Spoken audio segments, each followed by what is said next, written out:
My name is Hoda Ali. I am the luckiest girl alive. So this show, The Luckiest Girl Alive, is based on my true story. I was born in Somalia. I went through female genital mutilation when I was 7 years old, and I had a lot of problems when it comes to FGM. So for me, it was the journey from Somalia, seeking medical help in Djibouti, and then ending up in Italy to actually have more medical help that I needed. And from there, we became a refugee. So that's how I ended up being in Europe. I had all the medical problems. I couldn't have my period. My period was just accumulating inside. And from there, I needed that medical help because I was in hospital from the age of 11 to 17 years old in 3 different countries, 2 different continents. As a young girl, I didn't have the childhood I supposed to have. I can't have children because of FGM. I was diagnosed with premature menopause when I was 37. So it really affected every part of my health, psychologically and mentally also. It became my duty of care to raise awareness and to talk about these issues. And the best way to tell was to share my story so people can take that journey with me, and also hopefully they can learn something from it and leave that theater thinking, what can I do to make a difference? What can I do to speak for young girls who don't have a voice? Nikki reached out to me and said, I think your story is important to be told, but I think it's important to be told through puppetry. Female genital mutilation happens around the world. There are over 230 million women and girls alive today who are survivors of FGM. It happens every corner of the world. So why not raise awareness to make a difference?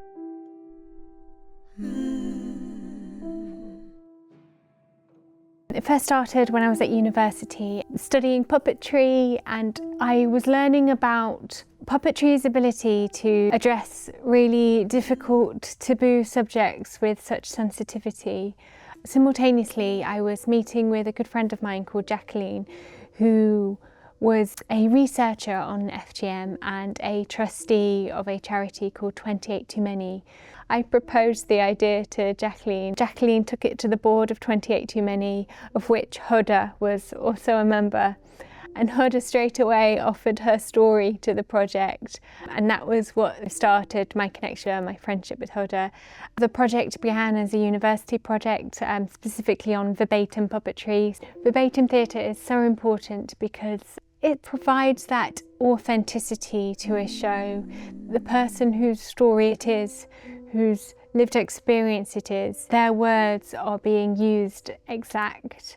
There's no opportunity for misrepresentation, misinterpretation, that it's straight from them and they're given total agency. Hoda is a fantastic public speaker, campaigner, activist, and the Luckiest Girl Alive script comes from a TED talk that she did with her dear friend Dr. Layla Hussein called The Power of Sisterhood.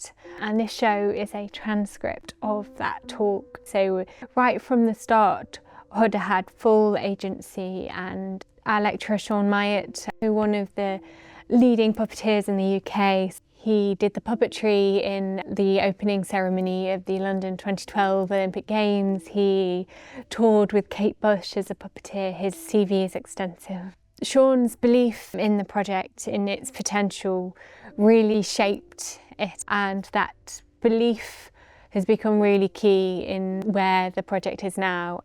I remember Nikki came back after being in London very, very excited about a project and a charity that she'd been in touch with. It's a really good tool to look at puppetry in a way as a metaphor for different things. We project ourselves onto that aspect of the puppet. We have to suspend our disbelief to create the puppet's reality.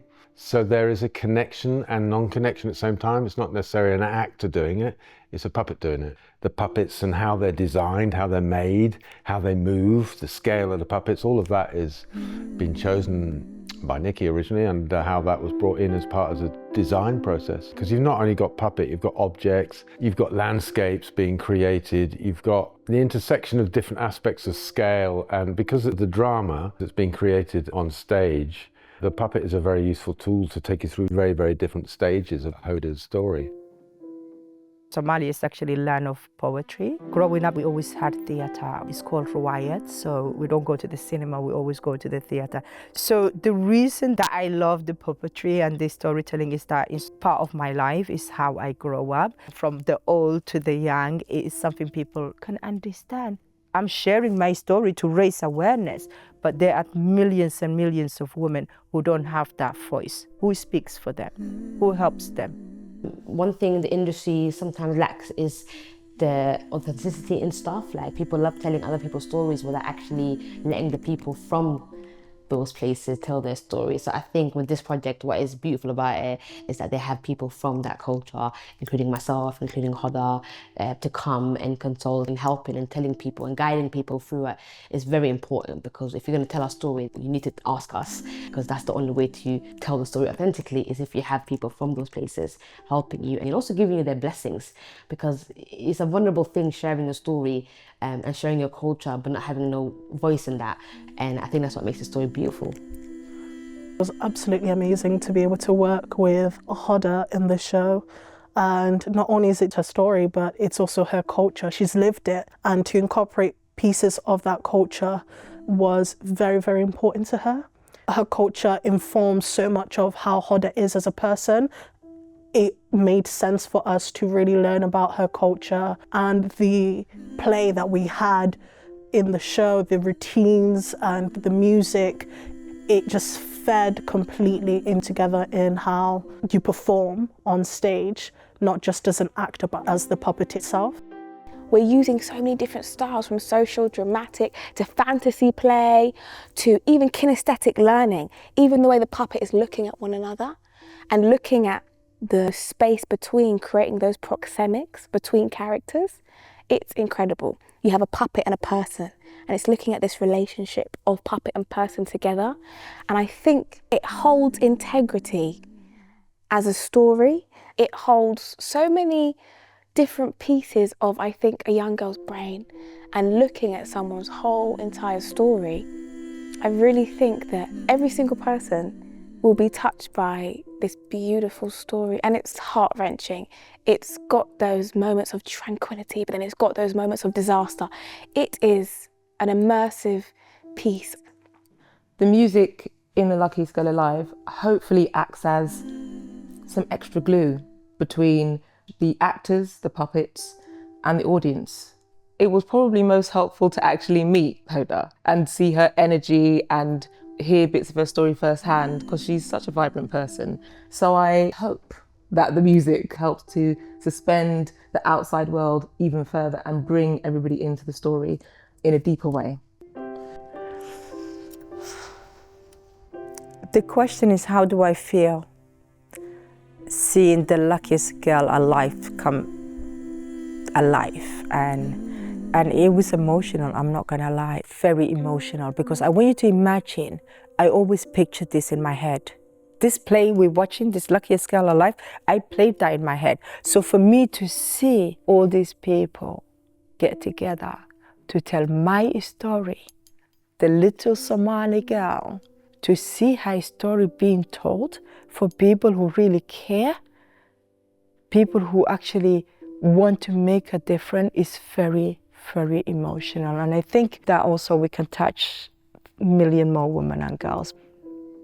And they need to see me, they need to see somebody like me, and they need to see stories like mine. We've been so lucky in the talent that we've had in the room. It's been really special. Loads of different artists from different disciplines have really come together to tell Hoda's stories. Something that can't be underestimated is how funding enables you to get talent in the room, to get people at the top of their game, at the top of their craft in the space and working with you to tell your story. That's something that can't be underestimated. I worked closely with Nikki over the last 10 years and supported her to develop the Arts Council application. City Arts was part of the team to produce the first Nottingham Puppet Festival, and we presented Luckiest Girl Alive as a work in progress. I think puppetry tells sensitive stories really well, and I also think it lets the audience in to some of these stories in a different way, because you have to take your imagination with you. I think the future of The Luckiest Girl Alive is to be seen, really, like any piece of theatre, you want it to be seen. I think it's there as a resource. It's in that great tradition of education and storytelling. I hope that it is well received, but also for the future is something that can continue to support Hoda and her aims around her charity and campaigning work. The Vavengers is the charity that I co-founded. We did the first anti-FGM billboard in Europe. We are working around the UK. We're going to take the work to East Africa, especially to my home, where I come from, to really, really raise awareness. People say to me, I'm a public speaker, I am a human rights activist, I'm this. For me, it's necessity. The reason I have become this public speaker, the reason I also become a nurse, the reason I have a charity is I want to make a difference. I do not want a little girl to be sitting here in 20 years' time to say I am FGM survivor. We have to break the cycle, and the cycle to be broken, we have to speak up.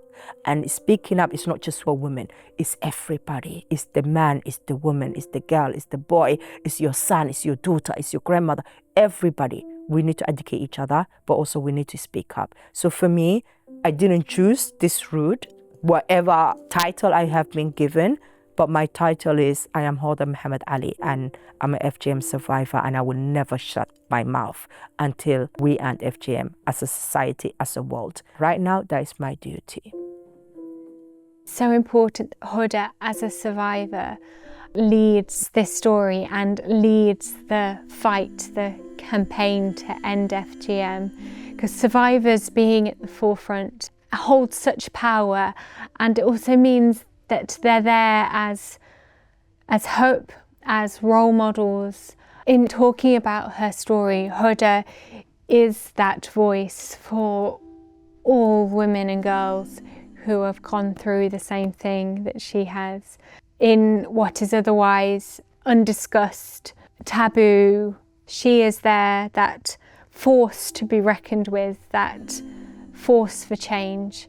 And that's why it's so important that Hoda, as a survivor, is leading this project. And this show we've created in a way which means it can go anywhere. The immersive experience can be had wherever you go. So this can tour nationwide theatres, it can go to theatre spaces, traditional performance spaces, but it can also go to schools, community centres, places that might not have facilities that theatres have.